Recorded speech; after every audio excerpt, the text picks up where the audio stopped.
A few little mysteries with the deck of cards, I think, to start with. This first one, would you like to give me a hand and shuffle those up for me, please? And you may feel free to take a look through them and make sure they're not a trick deck or anything like that. I'll put that in the filing cabinet. Okay.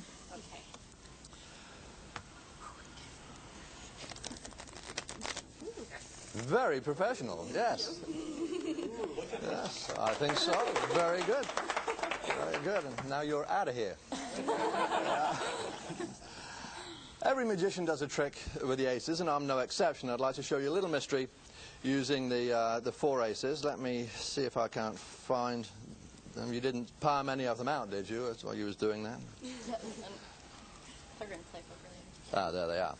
Now, I'll set these up in a little row. I'm going to stand up so you can all see this better. To make these aces disappear, it would be very nice if I just wave my hands and make them go, but I can't do that. I have to use a little camouflage. And the camouflage is in the form of just a few cards, which I shall place on top of each one of the aces. Now, as I perform this, I'd like to have you notice that I make no fast or suspicious movements. The speed of the hand is not used to deceive the eye. And yet, one at a time, I do intend to make these aces disappear. The first one being the ace in this packet, which happens to be the ace of clubs. All I'll have to do is give it a little shake like this. When I do that, it leaves the packet, leaves me with 1, 2, 3 cards, and absolutely no ace of clubs. Now, I'll do that for you again with the ace in this packet. If you have a memory, that's the ace of hearts, a little shake. And that disappears, leaves me with 1, 2, 3, and 4 cards, but no ace. I'll show you those again, front and back. Look, 1, 2, 3, and 4 cards. The ace has disappeared. Now, if you have a good memory, you'll remember that along with the ace of spades are these 3 cards. That's a jack of diamonds, a 7 of spades, and a jack of clubs. So in reverse order, that would be the jack of clubs, the 7 of spades, and the jack of diamonds. This then must be the ace, but you can see, of course, it isn't. Now, one more chance. Again, nothing fast, nothing suspicious. There's the ace.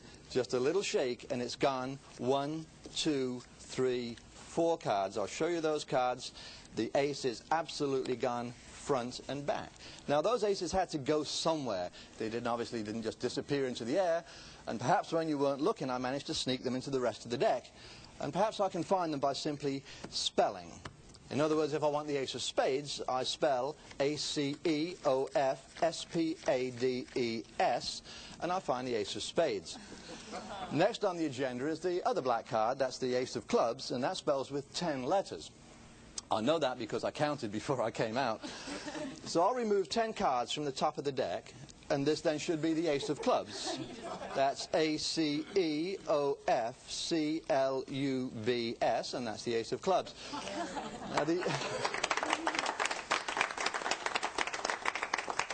ace of diamonds spells with a lot more letters, but it makes no difference. Look, A-C-E-O-F-D-I-A-M-O-N-D-S, and that's the ace of diamonds. Now, when I do this, people say, Martin, that's all very well, but what happens if you can't spell?